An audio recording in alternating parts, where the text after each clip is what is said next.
क्या होता है? Rank is equal to number of non zero rows. Rank क्या होता है? नंबर ऑफ नॉन जीरो रोज।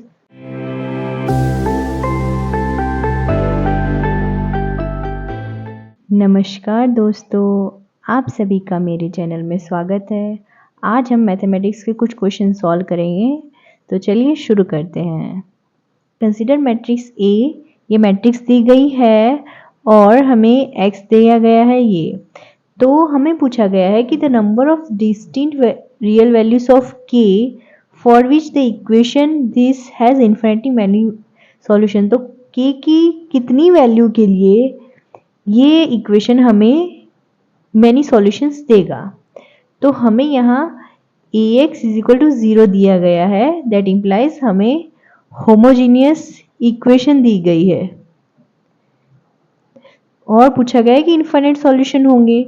ए क्या है? 2x2 मैट्रिक्स है, तो और 2x2 मैट्रिक्स में इनफाइनाइट सॉल्यूशन कब होंगे?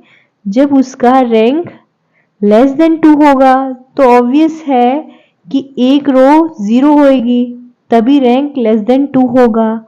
तो ये रैंक अगर लेस देन 2 है तो हम लिख सकते हैं कि डिटरमिनेंट ऑब्वियस है उसका 0 होगा। तो ये हम रिजल्ट यूज करेंगे कि रैंक हमें इनफाइनाइट सॉल्यूशन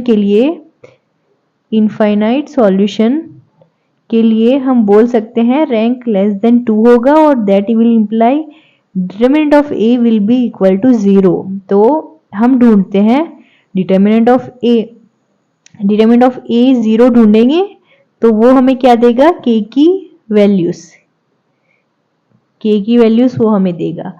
ठीक है, तो हम ढूंढते हैं यहाँ डिटरमिनेंट। तो ये है k 2k k square minus k square, this is equal to 0। ये हमने 0 के इक्वल पुट कर दिया, दैट विल इम्प्लाई हम इसको सॉल्व करेंगे k into k square, this minus 2k into k square minus k, this will be equal to 0। That will imply k क्या हो जाएगा? k क्यूब माइनस, इसे हम सॉल्व करेंगे 2k cube, this into this will be minus minus plus 2k square is equal to 0. Again solving this we will get minus k square plus 2k square is equal to 0. तो अब हम क्या करेंगे? हमें दिख रहा है k स्क्वायर कॉमन आ जाएगा इसमें से, तो ये आएगा minus k plus 2 is equal to 0। This will imply this k square is equal to 0 minus k plus 2 is equal to 0। It is obvious कि या तो ये k स्क्वायर 0 होगा या ये 0 होगा, that will imply k is equal to 0 and यहाँ से हमें मिलेगा k इज इक्वल टू 2। तो k की कितनी वैल्यू आई?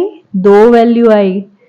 So k is equal to 0,2 और दोनों क्या है? रियल वैल्यू है। तो हमें यहाँ पूछा गया है the number of distinct real value of k, तो कितनी आ गई? 2। ये एनएटी क्वेश्चन है तो यहाँ आपको टाइप करना पड़ेगा 2, तो रियल वैल्यू 2 आ गई। ठीक है, 0 एंड 2, तो इसका आंसर होएगा 2। आई होप कि आपको ये समझ में आया होगा, क्योंकि यहाँ हमने बस ये कॉन्सेप्ट लगाना था। होमोजीनियस दिया गया है, रैंक लेस देन 2 होगा, that will imply determinant will be equal to 0। Now let's move to next question. तो नेक्स्ट क्वेश्चन हमें क्या दे रखा है? हमें पूछा गया है रैंक ऑफ द मैट्रिक्स है। ये हमें मैट्रिक्स दिया गया है और इसके 4 ऑप्शन दिए गए हैं। तो हमें पता लगाना है कि इसका रैंक क्या होगा। तो हम रैंक ढूंढने के लिए हम क्या करते हैं? हम रो इक्लोन फॉर्म लगाते हैं। रो इक्लोन फॉर्म से इसे सॉल्व करेंगे तो हमें पता चल जाएगा इसकी रैंक क्या है। तो m हमें ये दे रखा है, तो आप देखिए हम फर्स्ट रो में क्या करते हैं? 1 डालने की ट्राई करते हैं, तो हम क्या करते हैं? सेकंड रो को फर्स्ट रो की जगह पे ले जाते हैं। हमने बस रो को इंटरचेंज किया है और कुछ नहीं किया। What we did row 1 we interchange with row 2। Okay, अब हमें क्या करना है? इन दो एलिमेंट्स को हमें 1 के नीचे वाले एलिमेंट्स को 0 करना है। ये रो इक्लोन फॉर्म का सेकंड स्टेप होता है।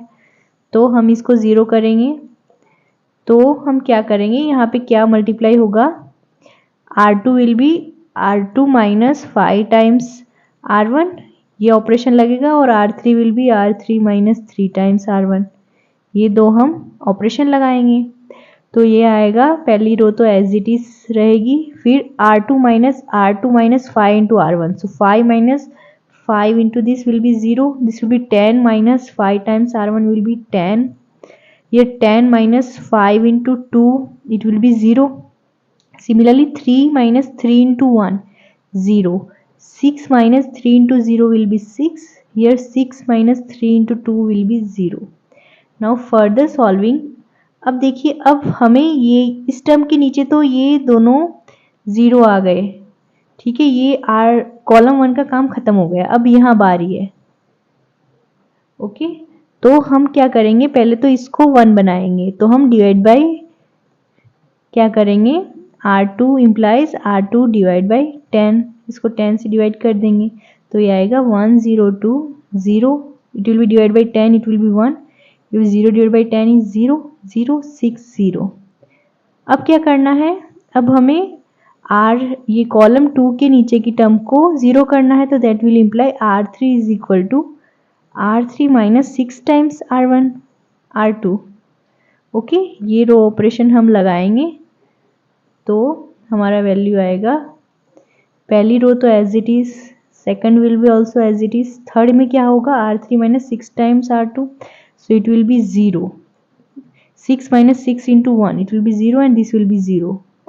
तो ये हमारा फाइनल फॉर्म आ गया, ये हमारा इक्विवेलेंट फॉर्म आ गया, यहाँ पे 1 है, यहाँ पे 1 है, यहाँ पे 0 है, दैट इम्प्लाइज R3 तो हमारे पास क्या है, R3 रो हमारे पास 0 आ गया, तो रैंक क्या होता है, rank is equal to number of non zero rows, rank क्या होता है, number of non zero rows. तो हमें यहाँ साफ साफ दिख रहा है कि एक रो तो यहाँ पे 0 हो गई, ये देखिए एक रो 0 हो गई, तो नॉन जीरो रोज कितनी है, 2 है, तो that implies rank is equal to 2। तो ऑप्शन सी इसमें करेक्ट आंसर आएगा, रैंक इज 2। देखिए कितना आसान क्वेश्चन था, ये गेट में आया हुआ है 2017 में, ठीक है। तो ये ऐसे सॉल्व करना था, रो इक्विवेलेंट फॉर्म लगाना था और सॉल्व करना था। आई होप आपको ये क्वेश्चन समझ में आया होगा। आपको कोई क्वेरी है तो आप मुझे कमेंट सेक्शन में कमेंट करके पूछ सकते हो। I hope you like this video. If you really like, do like, share and subscribe to my channel. And also press the notification bell for latest videos. See you in the next video. Bye bye. And keep smiling and keep learning.